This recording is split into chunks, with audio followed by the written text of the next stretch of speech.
मैं आपको एक कहानी बताती हूँ। बहुत छोटी थी, 12-13 साल की होंगी। मेरे पिताजी प्रधानमंत्री थे। उनके साथ मैं अमेठी के दौरे पे गई। खुद जीप चलाते हुए वो गए, मैं उनके साथ साथ बैठी थी। हम एक गांव में पहुंचे। गांव में हम उतरे और सड़क पर चलकर कुछ लोगों से बातचीत करने लगे।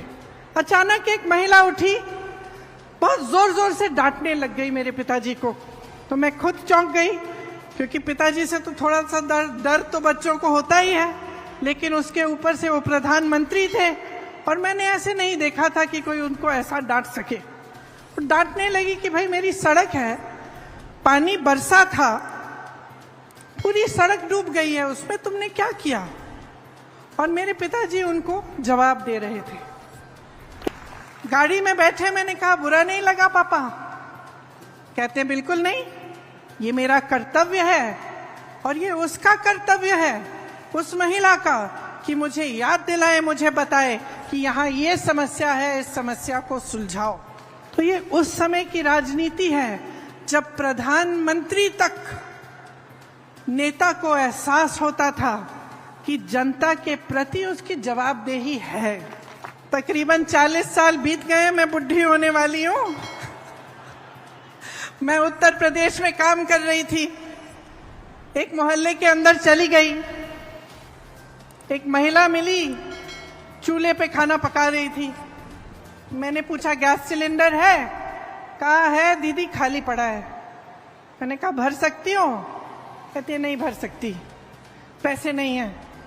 मैंने कहा घर पे काम कौन करता है? उसने कहा कोई नहीं करता, रोजगार नहीं मिलते आजकल। मैंने कहा कमाती कैसी हो, कैसे हो? तो उसने कहा थोड़ी बहुत कांच की चूड़ियां थी, उनको वो जोड़ जोड़ के वो कमा लेती थी थोड़ा बहुत। मैंने कहा भाई मोहल्ले की क्या परिस्थितियां हैं? उसने कहा दीदी बिजली के खंभे हैं, बिजली नहीं आती, पानी की टूटी है, पानी नहीं आता, सड़क तो आपने देखी होगी खराब पड़ी हुई है। तो मैंने कहा वोट किसको दोगी? इसी विधायक को दोगी? क्या कहा उसने? मैं इसी को दूंगी। मैंने कहा अरे वाह, अभी तो तुम कह रही थी कि पानी नहीं है, बिजली नहीं है, सड़क नहीं है, रोजगार नहीं है, कमा नहीं पा रही हो, तो इसको क्यों वोट दोगी? इसने क्या किया है तुम्हारे लिए? तो वो धर्म की बातें करने लग गई। तो तब की राजनीति और आज की राजनीति में बहुत फर्क है, और इसमें इनका राजनीतिक इस्तेमाल होता है। और इनका राजनीतिक इस्तेमाल इसलिए होता है क्योंकि जब आपका ध्यान उस तरफ होता है जहां आपके जज्बात है, आपका धर्म है, आपकी जाति की बात है, तो आप नहीं पूछेंगे कि मेरी सड़क तुमने ठीक क्यों नहीं की। और फर्क क्या आया है? जनता जागरूक तब भी थी, जनता जागरूक अब भी है, लेकिन अब जनता के जज्बातों का इस्तेमाल हो रहा है।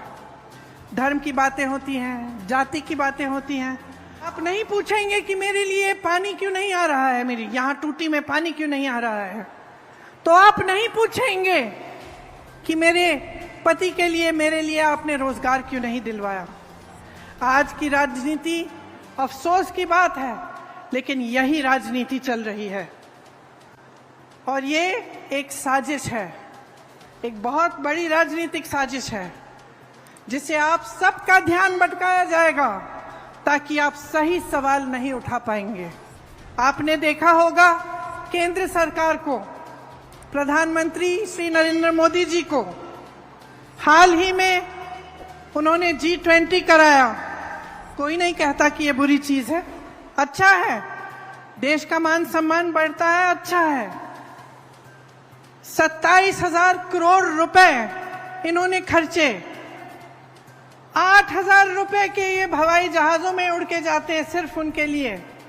2 हवाई जहाज खरीदे हैं 8,000 करोड़ रुपए के। यशोभूमि को बनाने में 20,000 करोड़ रुपए इन्होंने खर्चे, नए संसद भवन को बनाने में। लेकिन ये आपको ये जवाब नहीं दे पाते कि आपकी सड़कें टूटी क्यों हैं। ये आपको ये जवाब नहीं दे पाते कि आपके घर में रोजगार क्यों नहीं आ रहा है। ये आपको ये जवाब नहीं दे पाते कि महंगाई इतनी क्यों बढ़ गई है कि आपकी कमर तोड़ी जा रही है, कि इस देश का किसान आज 27 रुपए प्रतिदिन कमा रहा है। ये जवाब नहीं दे सकते कि जब इस देश का किसान 27 रुपए प्रतिदिन कमा रहा है तो उनके बड़े बड़े उद्योगपति दोस्त एक दिन में 1600 करोड़ रुपए कैसे कमा रहे हैं। सबको गर्व होता है, लेकिन इसका मतलब नहीं कि इस देश के गरीब, इस देश के मिडिल क्लास को भूल जाएं और ये भूल जाएं कि सत्ता उन्हें किसने दी और उनको कैसे मिली।